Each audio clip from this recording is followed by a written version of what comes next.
প্রধানমন্ত্রী তারেক রহমানের কাছে বিচার দিয়ে গেলাম আজকের। প্রধানমন্ত্রী তারেক রহমান অবশ্যই বিচারটা করতে হবে।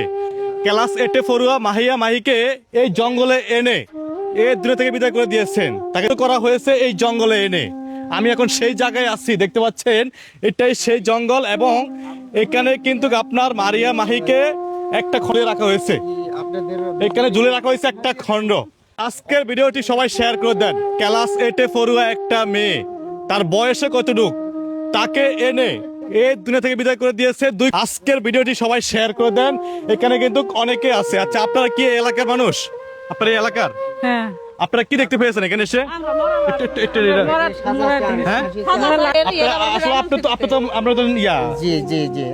আমি তো মেয়ের নানা লাগে। মেয়ের নানা আপনি, কিন্তু আপনার নাতিনকে নিয়ে যে এই কাজগুলা করলো, একটা এখানে কয়েকটা ছেলে অবশ্যই এখানে আপনার নাতিনের সাথে চাকরা করছে, কিন্তু তবে এখন আপনারা আসলে এখানে এসে কি দেখতে পারলেন ওই সময়টা?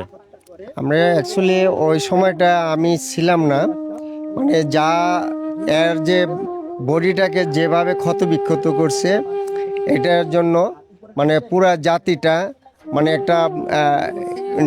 একটা নিকৃষ্ট ঘৃণাজনকের ব্যাপার, নিন্দাজনকের ব্যাপার।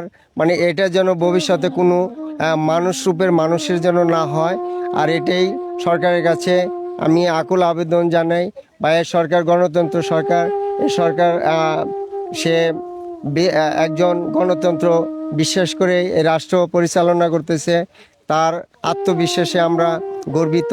আমরা চাই এই দৃষ্টান্তমূলক শাস্তি, যার প্রকৃত দোষীদের বিচার হোক, এটাই আমি চাই। আপনার নাতিন কি যে ছেলের লগে স্কুলে একসাথে পড়ালেখা করতো, তার সাথে কি প্রেম করেছিল কিনা? হ্যাঁ, সম্পর্ক ছিল।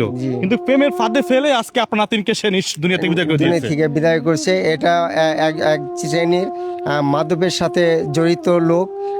এরা এই প্রলোভন দেখায় এভাবে মানুষকে ক্ষতি করে, কোন দাবি করে।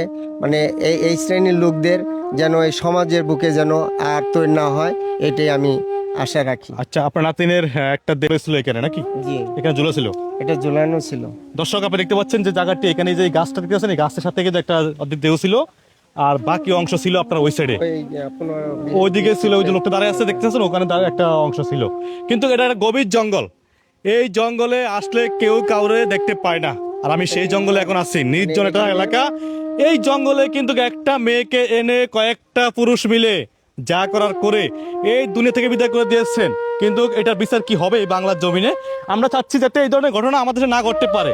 দেখুন এখানে কিন্তু কত লোক চলে আসছে, এবং এই ঘটনাস্থলে দেখুন এখানে এই যে এখানে মেয়ে জুতা পরেছিল না, কোন জায়গায় জানি জুতা পরেছিল এখানে নাকি?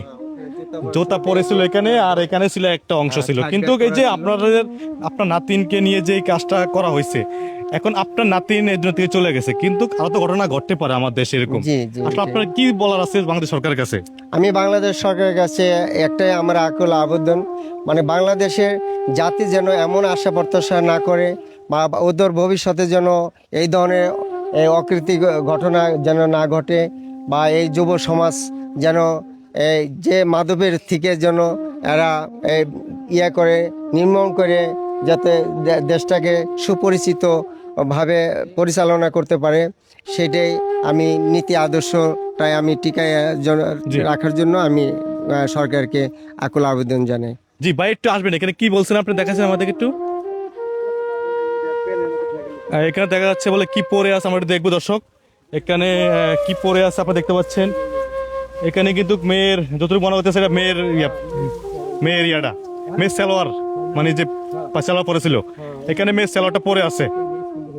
এখানে মেয়ের সালোয়ারটা পরে আছে দর্শক আপনি দেখতে পাচ্ছেন, এখানে মেয়ের সালোয়ারটা পরে আছে। ঠিক আছে, এটা কিন্তু মেয়ের সালোয়ার না এটা? ঠিক আছে, মেয়ের পরনে যে সালোয়ারটা ছিল সেই সালোয়ারটা এখানে পরে আছে এখনো, কিন্তু সেই মেয়েটাকে দুনিয়া থেকে বিদায় করে দিয়েছেন। এখানে আর কি আছে এখানে কিন্তু দেখুন আপনারা, মেয়ের সালোয়ারটা পরে আছে। আপনারা সবাই ভিডিওটি শেয়ার করে দিবেন, জানাবেন কমেন্টে আসলে এই ধরনের ঘটনা আমাদের দেশের আইন কি করে। অবশ্যই আইনের আওতায় আনতে হবে।